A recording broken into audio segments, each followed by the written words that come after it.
My name is Mildred Thompson, and for 30 years I thought my father chose silence over me. The night before he vanished at sea, he said only one thing: "Some truths are too heavy to carry, Mildred. Let them sink." I spent half my life believing he meant me, that I was the burden he left behind. But last week, while cleaning out his navy trunk, I found a faded receipt that said, "When the fog clears, come find the light."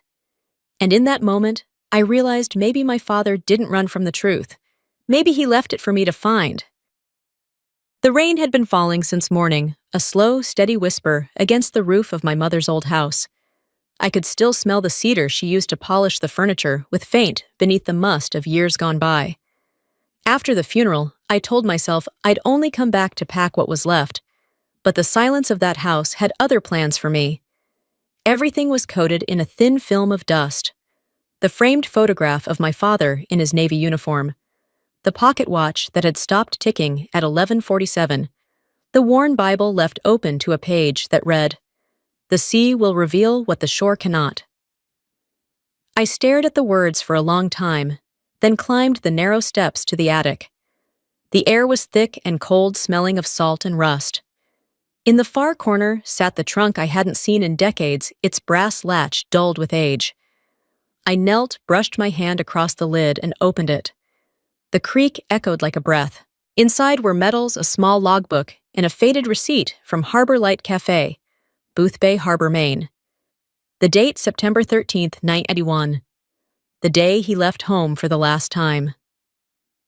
On the back, in faint blue ink, "When the fog clears, come find the light." It wasn't his handwriting. It wasn't hers either. I didn't know why, but something in me stirred. That night, as rain tapped against the windows, I whispered to no one in particular, "If the fog clears, maybe I'll see him again." And in that moment, I knew the fog was waiting for me. Fog rolled over Boothbay Harbor like a slow tide, soft and heavy, swallowing the color from everything it touched. When I pulled over by the pier, the Harbor Light Cafe looked almost like a memory. White paint faded the sign, crooked the smell of salt and diesel lingering in the air. The bell above the door gave a tired jingle as I stepped inside. Warm light glowed from low-hanging lamps, brushing against wooden tables scarred by years of conversation. The scent of strong coffee and baked apples filled the air, sweet and sharp, and for a moment it felt like walking into my childhood again. My mother once said my father always stopped here before he sailed out. Something about the way the sea smelled near this place made him feel closer to home. Behind the counter stood an older woman with silver hair tied back in a bun. She looked up as I approached, a towel still in her hands. When I reached into my bag and slid the faded receipt across the counter, she froze mid-motion, her gaze fixed on the faint blue handwriting. It took her a long breath before she spoke. "It's been 30 years since anyone showed me that." I swallowed hard. "You wrote this, didn't you?" Her eyes softened, sad and knowing. "Yes. Your father asked me to." The air between us stilled. I felt my pulse hammer in my throat. "He's been gone since '91, I said quietly. "I know," she murmured. "But he left this for you. Said you'd come when the fog clears." She opened an old cabinet beneath the register and drew out a yellowed envelope, sealed but fragile with age. Written on the corner in trembling pen strokes, "For MT if she ever asks." I reached out to take it, my hands shaking as if the paper itself carried the weight of 30 years waiting to be answered. By afternoon, the fog had thinned, letting streaks of amber light filter through the cafe windows. I sat at the corner table, the envelope before me. My coffee had gone cold. I tore the seal slowly. Inside was a thin sheet of paper, creased, the ink blurred at the edges, but still legible. My father's handwriting was unmistakable, sharp, deliberate, the way he wrote his orders. "If the sea keeps my truth longer than I can look for the light, some things sink because they must be hidden, others because they must be found again." I read the words twice, my throat tight, the meaning hovering just beyond reach. Beneath the letter was a small Polaroid, my father, younger in uniform, standing beside a smiling officer holding a coffee cup. On the back, in a hurried scrawl, USS Milton, Sept. 1991. I pulled out my phone and typed the name written there, Lieutenant Paul Kernan. The search results appeared instantly: CEO, North Star Maritime Logistics, a defense contractor headquartered in Boston. My chest tightened. I remembered his face from the funeral. He was the one who'd called my father a man of principle. If he served under my father, why did the letter lead me here? Why the light? Why now? Nora came over with a fresh cup of coffee, steam curling between us. He used to drink it black. No sugar, she said. So do I. I answered, barely hearing my own voice. Did he ever say why he left this note? She looked toward the window where the fog outside was lifting into pale sunlight. He said one day, you'd need to know what really happened that night. My heart caught. What happened? Nora's eyes flickered with something unreadable. Something that shouldn't have sailed, she said softly and walked away, leaving me staring into the dark swirl of my coffee, wondering what exactly my father had tried to keep from the sea. 3 weeks had passed since Boothbay and Bangor felt colder than I remembered. Rain hadn't stopped for days, the kind that seeps into your coat and bones. I sat at my desk in the Veterans Affairs office, surrounded by stacks of folders and the faint bitterness of stale coffee. The hum of fluorescent lights overhead matched the low ache in my chest. I typed my father's file number into the archive system. The screen blinked once, then flashed red. Access restricted level 5, clearance required. My pulse jumped. I tried another route through the system, one only long-timers knew, Archive 91 M. Thompson Herald. The file appeared half the text hidden behind thick black bars labeled classified. I scrolled down, catching fragments, cargo clearance requested. Objection filed by Captain Thompson. Override approved by Lieutenant P. Kernan. I printed a copy, the machine whirring softly as the first sheet slid out. That's when I noticed a line written in the margin, a faint note scrawled by hand, see Defense Contractor, North Star for details. My stomach tightened, or Star Paul Kernan's company. I filed a formal FOIA request for the unredacted report, and using an old secure line, reached out to a friend who still worked in the Navy Records Division. His reply came hours later, short and sharp. Don't push this, Millie. Some reports were sealed under private contract clause. You touch them, they'll touch you. The words left a chill deeper than the rain outside. Still, fear only made me surer. Someone wanted this file forgotten. As I flipped through the printed pages again, something caught my eye. A small yellow note stuck to the back, nearly missed. The handwriting was hurried. He filed the objection at 2200. Reported hazardous cargo on board. Beneath it, 2 shaky initials. BF. I went to the trunk that night, to my father's old address book, pages yellowed and soft from use. The name was there in faded ink, Robert Bobby Flynn. By nightfall, I was on the road, headlights cutting through sheets of rain. Edgecombe was quiet, the streets empty. When I pulled up to a small house by the docks, the porch light flickered weakly over a rusted sign that read, Veteran lives here. I hesitated, then knocked. After a pause, a gravelly voice came from inside, rough as sandpaper. You found the fog, huh? My breath caught in my throat. He knew I'd come. The inside of Bobby Flynn's house smelled of old wood salt and black coffee. Every wall was lined with photographs, ships, cruise medals, and the blue-gray eyes of men who looked too young to be lost. He moved slowly, but with purpose, setting down 2 steaming mugs on the table between us. I served under your father on the Milton, he said finally. Hard man, fair man. I slid the printed report across to him. He adjusted his glasses, squinting at the blurred lines and redacted text. Did you see this cargo, I asked? He let out a dry laugh. Saw it, smelled it. That wasn't any equipment we were told about. He leaned back, eyes distant. A few days before the Milton left port, your father found sealed crates loaded after dark. No manifests, no inspection papers. He refused to sign off. Kernan, then just his deputy, told him the cargo was part of a defense shipment. Your father asked, then why are civilians loading it? Flynn's voice cracked. He rubbed his forehead. After the explosion, 4 of us made it out.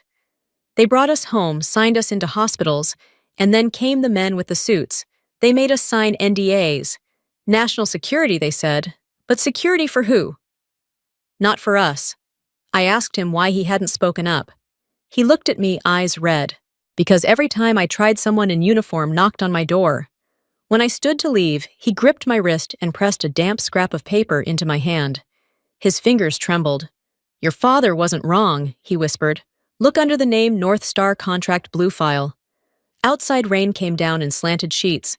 Through the rearview mirror, his porch light blinked once, twice, then went dark. The next morning, I drove back. The house was surrounded by yellow tape. The door hung open. A young officer told me the place had been broken into. Old man fell down the stairs. I stared at the porch steps, at the muddy footprints leading away from the door, not toward it. In my pocket, the note he'd given me was soaked through, the ink bleeding into the paper. 3 words, still legible: cargo. Civilians. Kernan. I closed my hand around it and whispered to myself. If the sea kept my father's truth, someone made sure it stayed buried. Outside rain blurred the world to gray, and for the first time I understood how silence could kill faster than the sea. Winter settled heavy over Bangor snow, piling against the windows, wind howling like something alive.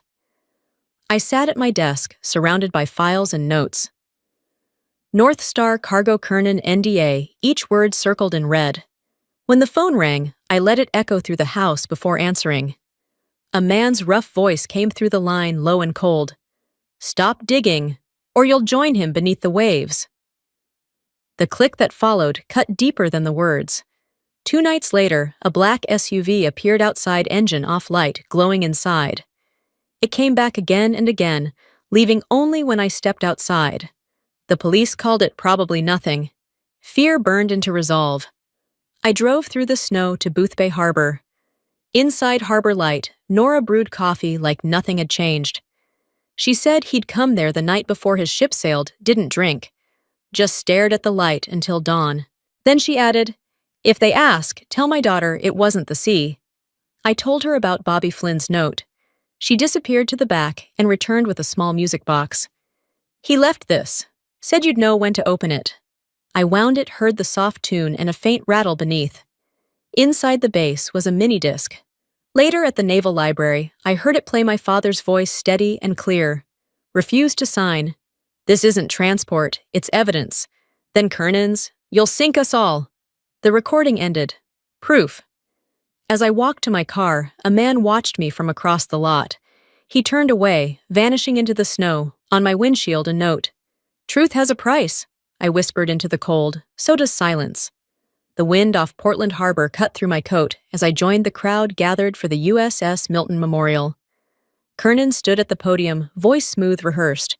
"We honor the brave who gave their lives to the sea." A young officer approached, saying Kernan wanted to meet me afterward. His eyes carried pity I didn't want. I nodded, clutching my bag tight around the mini-disc. While he spoke, I checked the file on my phone. A small chime rang, Bluetooth connected. My father's voice filled the speakers. "Refuse to sign. This isn't transport, it's evidence." Then Kernan's desperate reply. The crowd froze. Nora's hands flew to her mouth. Veterans whispered, "That's Thompson's voice." Kernan paled, forced a smile, muttered something about interference, but the damage was done. The truth was out. Later, in a small room behind the stage, Kernan's glare cut through me.